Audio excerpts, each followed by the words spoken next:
So we've just heard about two of the world's biggest problems that we're looking to solve.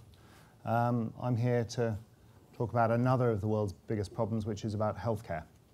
So Abzena is a healthcare services and technology supplier to the biotech industry. So for those of you that are familiar with this, I apologize. I'm an engineering science graduate from Oxford University. I'm a serial CFO of technology companies, but this is my first foray into the biotech world, so I have to dumb it down. So for those of you that understand this stuff, I apologize if this is a bit noddy, but it's the way I can cope with it. What you'll find in the pharmaceutical and biotech industry as a whole is that there is a migration towards biopharmaceuticals. These are products which have not small molecules, but they've come out of bacteria or out of mice or hamsters or whatever, and they're used because they have greater effectiveness, the patient experience is better, and they're more targeted, so there are less side effects with them. But they have problems, and the problems come with the fact that manufacturing them is hard and you get unwanted side effects. So the sort of side effects you get are the allergic reaction that you saw at Northwick Park a few years ago, where the clinical trial went horribly wrong. And in fact, one of the world's biggest selling drugs loses half its patients because the body generates its own immune reaction to the treatment itself. And clearly for a patient, that's bad because their cure for arthritis is no longer working.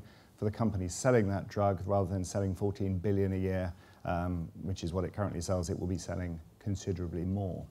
So that's the picture, that's where we sit. So I just want to take you through our story, and then I'll be available to answer questions later on. So important notice, told I'm supposed to read this out to you, but I think that'll be a bit dull, so we'll take that as read. And this is my sort of snapshot. So first of all, we're a licensor of proprietary technology, okay? We've got service revenue. We're a biotech company with service revenue now, okay? That comes from our offices in Cambridge, so we're just south of Cambridge at the Babraham Research Campus. We also have subsidiary companies which are on the West Coast and the East Coast of America that we acquired in the last quarter of last calendar year.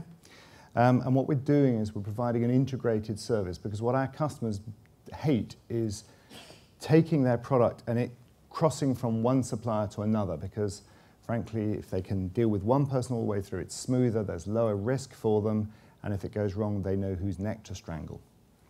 The second thing that we do, though, is we also, when we license our technology into products, we have the opportunity to earn a royalty income. So this is where someone else is taking the product, it's their product, but it's got a little bit of us in it.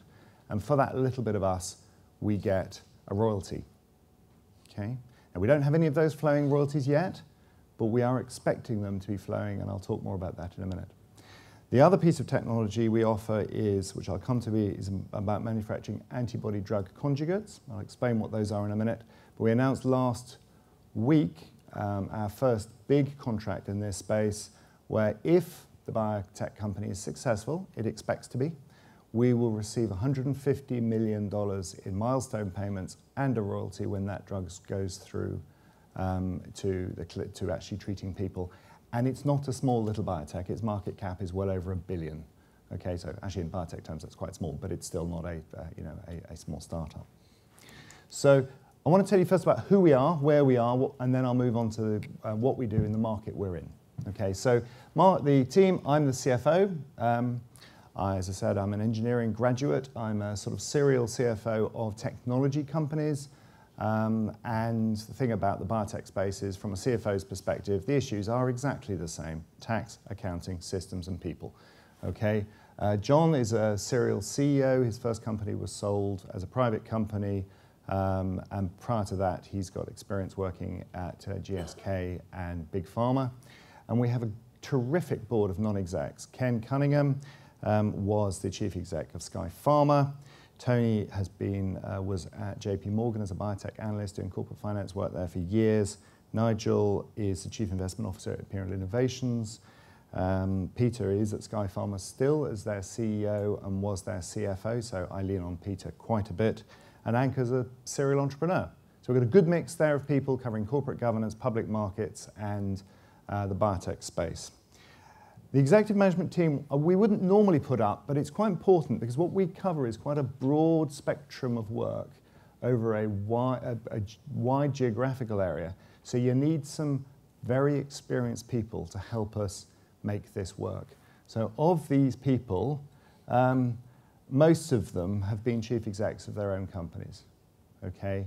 And they're very, very experienced. So the trick for me and my challenge this year as the Chief Financial Officer is the integration of these businesses, which we can do using modern technology. So we're 180 employees over predominantly three sites, spread out like this. So PolyTherics has been around a while. It sells linker technology, which helps you attach drugs together in an effective way. I'll explain more in a moment. Antitope was acquired by PolyTherics, which does immunology research, and then PacificGMP and TCRS were acquired last year. So quite a broad spread, 180 employees, quite small in terms of number of people and size for the geographic spread.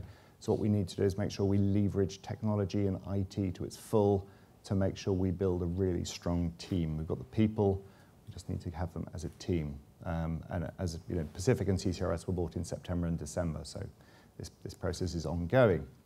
The other thing about who we are is who owns us, right? Well, hopefully, I know some of you do. I recognise some of you from last year. But we have Neil at Invesco, at Woodford. Neil was actually an investor while he was at Invesco in PolyTherics. And in fact, when we did our last investment round and Invesco joined, it was quite interesting that we had both Neil and Mark Barnett in the room. And we were thinking, yeah, this is a bit overkill to have both of these big beasts in the room with us. And then Neil left Invesco, which for us was great because we've got an extra shareholder now. We've got Bailey Gifford in, and Imperial Innovations is also an investor in the group. So good, solid, supportive shareholders who have the firepower to fund our needs. Not, I might say, that we need any firepower at the moment or for the current business model. So, the biopharmaceutical market, for those of you that aren't familiar with it, it's huge, right? The biggest selling drug on this slide, I've sort of got a few of the boxes at the bottom down there, is Humira, selling about 14 billion a year. Actually created in Cambridge, that drug. So this is a massive, massive, massive market, and you can see from the chart, Roche gets 79% of its income from biologic drugs. Now, biologics spread from everything from insulin to vaccines to cures to cancer to arthritis. Okay, so this is huge and it is growing. Okay, that's all I was going to say on that. So where do we sit? So on this slide, you will see the overview of how you develop a drug. You start on the left-hand side with the lead discovery. This basically happens in universities, in research labs, in funded research operations, in big pharma, and in small startup companies. Okay, we don't do that. Okay, that's not where we play. Where we play is where the green bar starts. In what's called non-clinical development. So this is not in people, right? So this is doing computational work and doing work in our laboratories in Cambridge to work out whether or not this is an appropriate drug for our customers. Now, on some of the work that we've done, our customers come back time and time again. So I'll explain more on exactly what we're doing later, okay? So on the research and technology evaluation, we do immunology work, we do protein engineering, and we supply technologies for making ADCs. And from those, we can take licenses. And if those products are successful and reach the market, we will take a royalty income. So there is a technology license portfolio which will generate royalty income over the next few years. And I'm very confident it will. I'll explain more in a moment. Then we'd also do process development and manufacture to help the customers take their product through the process. Now on that, it's free, it's totally fee for service. There's no royalty on that side of the business, but it is profitable service business. And our intention is that the service business will generate enough free cash flow for the business as a whole, such that it is a profitable cash generative business, and then the royalties come in as the sort of icing on the cake. I've got a list here of all of the products. I'm not going to go through this, but I can take people through this slide if people want to delve into the undergrowth of everything we do later on. There's slightly too much techie detail in there. So, immunology. If you give someone a biologic product, let's talk about a vaccine. You give someone an injection to stop them getting cholera, your body generates an immune reaction to that. That is a good thing, because you don't want to get cholera, right? If you inject someone with a cure for arthritis, and your body generates an immune response to that, or for lung cancer, and your body clears it from the system in the same way as the vaccine, the opposite way to the vaccine, then this is a bad thing, because it stops working. This graph shows, and the key thing on this graph is that on the bottom axis, the x-axis, it shows what doctors see in hospitals. Okay, so top right is bad. Most of the people on the drugs in the top right-hand corner develop an unwanted immune response. Okay, the y-axis is what we see in our laboratory work, and in our laboratory work, we predict what people see in hospitals. So what we did was we took marketed products which were already out there and we ran them through our process. We're the only people in the world that do this and can offer this. We don't charge a lot for it, $75,000 to $100,000, which is not a lot when the cost of getting a drug into the first clinical trials. But actually, it would save an awful lot of grief if you can say you don't want to do that because it's going to create a Northwick Park type incident. Okay, so that is the bread and butter service income that we get for our business, and we have big pharma companies coming back 20 or 30 times to get this work from us, and some of them come back 5-6 times a year. Small biotech companies, they only have one product, so they'll only come once. When that company then either moves on and is purchased, what we find is that the development team spin up a new company and they come back again. So actually, almost all of this work now is repeat business for us. Okay, and it's very profitable business. Okay, what we then do, this should work, we then do manufacturing. I quite like this. So this is a manufacturing, this is called a wave bag, and this is actually manufacturing someone's biologic drug for them. Okay, now, this is an example of technology at work, because the old-fashioned way of manufacturing these drugs is big steel containers, which you put the chemicals in and you have an impeller going around stirring it around. Problem with that is sterilizing it. Everything needs to be absolutely sterile, which means between runs, you can waste weeks just cleaning the lab. The technology we've got here, and this is in Pacific in San Diego, is basically looks like a huge double bed which rocks from side to side with a plastic bag in the top. Plastic bag comes irradiated, so that's your sterilization done. You can change batches in a day. So this is where it's going to be crucial for us in order to grow, to use technology effectively. Using this, we are winning contracts from the bigger suppliers, okay? And using this technology, we are capable of making right up to treatment quantities through phase 1, 2, 3, and actually small specialist doses for specialist pharma. We're not doing it yet, but that is capable. We're capable of doing that. The cost of making the labs is a lot lower because the main activity happens in a sterilized plastic bag. Moving on, right, antibody drug conjugates. So the company that was called PolyTherics, which is still in the group called PolyTherics, owns clever linking technology which enables you to link someone's antibody to a poison, a cytotoxic poison. Okay? Now this is really clever because an antibody anyway is targeted, so it attaches onto a cancer cell and it doesn't attach onto other cells. My way of thinking about it is it's a bit like a stickle brick going through your bloodstream, and it'll attach to another stickle brick, but it won't attach to a bit of Lego, right? For those of you with kids, you'll get that one, right? That's what antibodies do. They get sucked inside the cell, they disrupt what's going on in the cell, and they prevent the cancer from growing.